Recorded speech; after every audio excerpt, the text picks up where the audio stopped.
Friends, welcome to Biology Made Easy. We are discussing the secondary growth, and in the previous video I have told you that the secondary growth in dicot stem will be discussed in two separate videos. In the last one, we have discussed how the secondary growth takes place within the stellar region. Now today in this video, we will discuss how it takes place in extrastellar region. So the secondary growth in extrastellar region.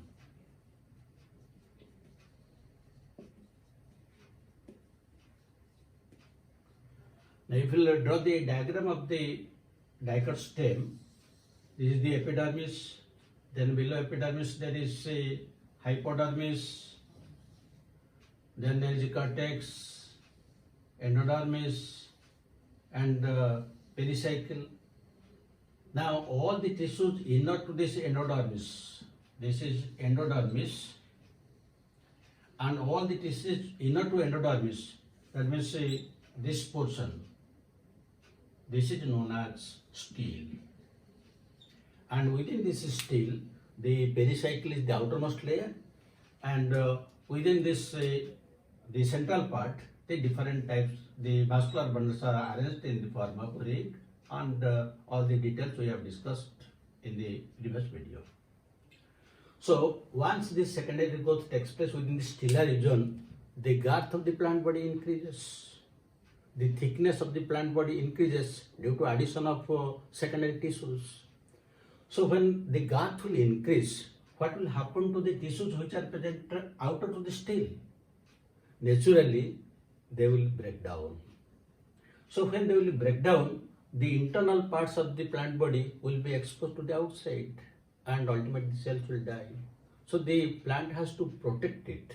So for this reason, the secondary growth again takes place in the extrastellar region, that means outside the pericycle, and usually it starts in the outer part of the cortex.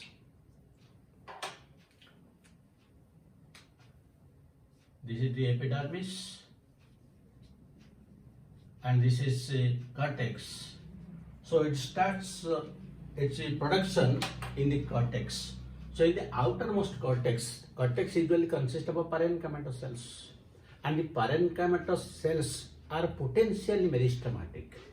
Whenever required by the plant body, they can undergo dedifferentiation and give rise to meristematic tissues.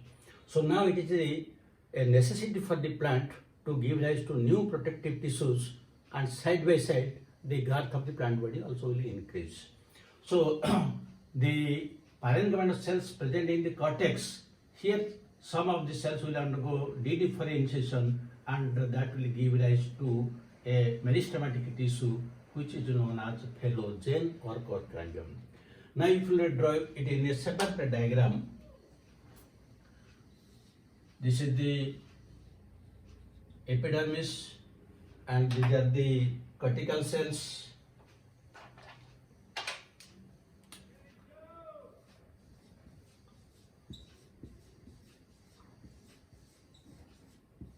These are cortical cells. Now some of these cortical cells, they will become active and meristematic by the process of dedifferentiation. So here some of the cells, they become meristematic, and this is known as phellogen or cork cambium. Phellogen or cork cambium. So the phellogen or cork cambium arises as a result of dedifferentiation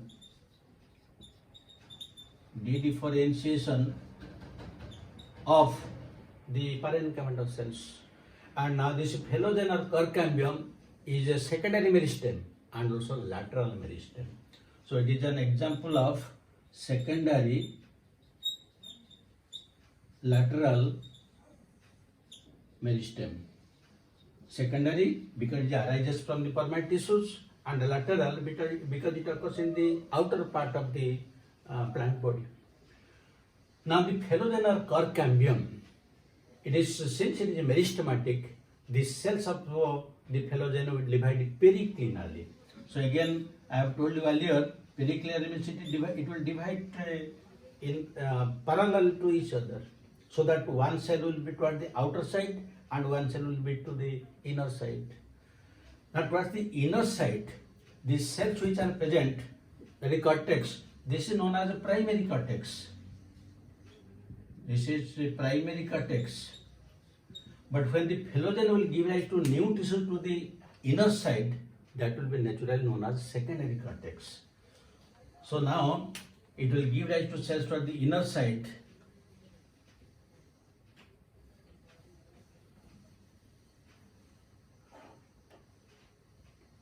These cells that will be given toward the inner side,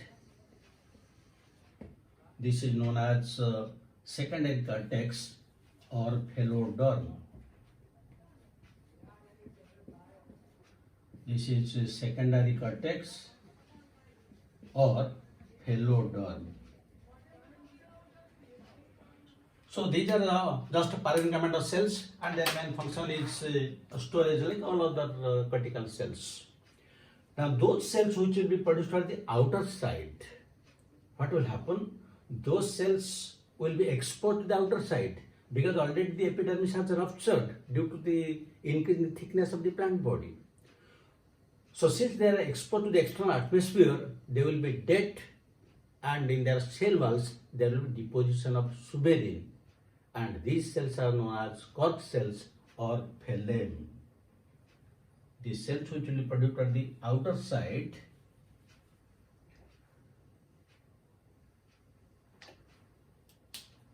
now these cells are produced at the outer side, and there is a deposition of suberin in them. This is known as phellem or cork.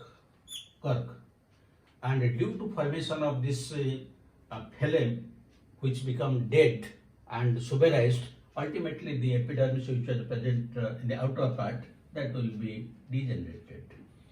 Now these three parts, the phellem or cork, then this is phellogen, the meristematic tissue, and this is the phelloderm.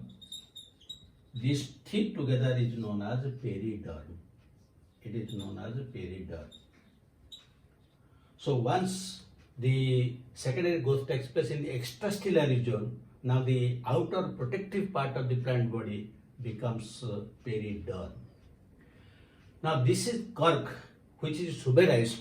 Usually it is impervious to water and gases. That is why this cork is commercially used.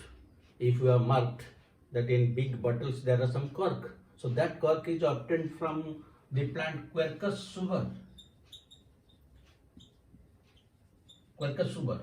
Usually the first cork is obtained after 20 years, and subsequently after each 4th year the next the cork is obtained, and that is commercially used because this is impervious to water, gases, and there is no action of acids and alkalis on these cork cells.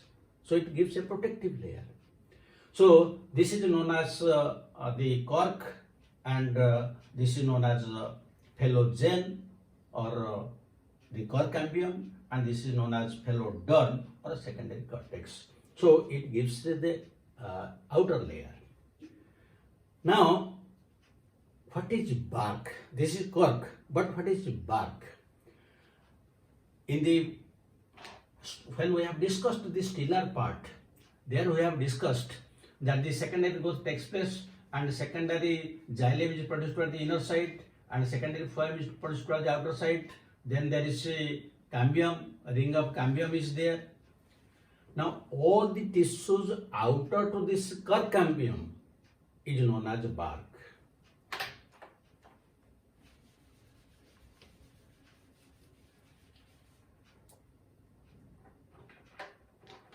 All the tissues bark. Bark means all tissues outer to cambium is known as bark.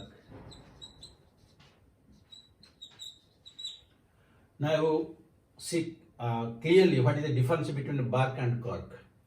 Cork, it is the tissue outer to the cork cambium, but bark is all the tissues outer to this cambium. That means this is bark, while only this part is cork. That means cork is also a part of a bark. Now the bark, if it is formed in the early in the season, we can call it as early bark or soft bark or early bark, and if it arises late in the season, we can call it as hard bark or late bark.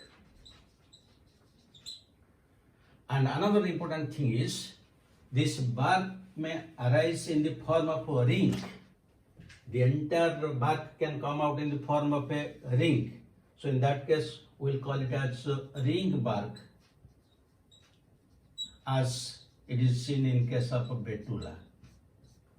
But sometimes you might have marked in case of the guava and eucalyptus, the bark comes out in small pieces, and that is known as scale bark. So now it is very clear what is the ring bark. If the entire bark will come out in the form of a ring, that is ring bark. Example is betula. If bark comes out in the form of small pieces, it is known as scale bark, and the common examples are guava and eucalyptus. If it arises in the early in the season, it is known as soft bark or early bark, and if it occurs late in the season, then it is known as hard bark or late bark. Now, here some important things are there. That means what are the different tissues that are found in cork and what are the different tissues found in the bark. Let us discuss that part.